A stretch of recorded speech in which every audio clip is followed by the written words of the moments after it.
Nagyera na ang US, Israel, Iran at iba pang bansa sa Middle East. Ano na ba ginagawa ng ating gobyerno? Pangulong Duterte, sa ay Duterte.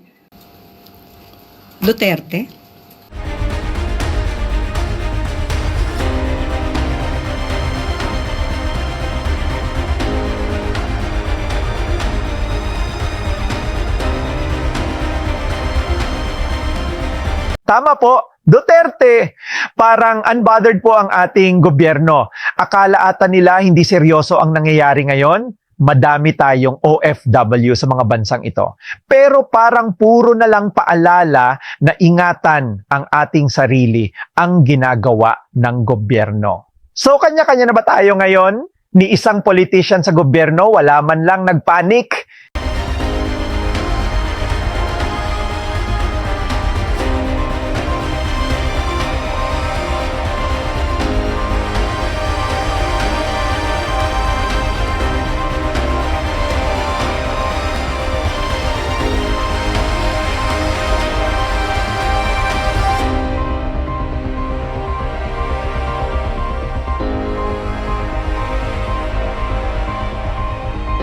Nakikita nyo ba yung mga nagliliparan na yan? Hindi yan simpleng lusis. Dapat noon pa lang may plano na ang gobyerno para ipapatupad na lang lahat kahapon pa. Evacuation at repatriation dapat kahapon. Ngayon, nagputukan na. Paano mo pa ililikas ang mga Pinoy? Si Ante naman puro Sara, puro Duterte. Baka pwede naman makibalita kung ang mga EDCA ba dito ay matritrigger.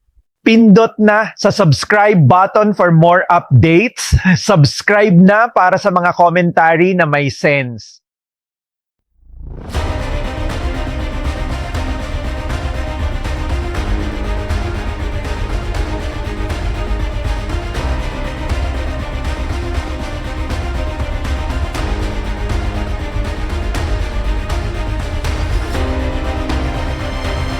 Continue watching, makikita nyo kung anong mga bansa ang naapektuhan ng mga nangyayari. Makikita nyo din sa video ang mga reactions ng mga tao. Pero ang ating gobyerno, chill lang, na para bangkusa na lang uuwi ang mga OFW.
Kung may mga kilala kayo sa Middle East, kamustahin ninyo.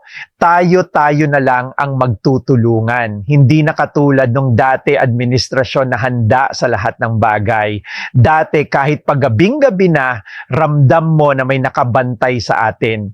Handa tayo pagsilbihan at handa tayo ipagtanggol. Mag-ingat po tayong lahat.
Thanks for watching, guys. Subscribe now for more updates. Lemon Logic PH po, naglilingkod.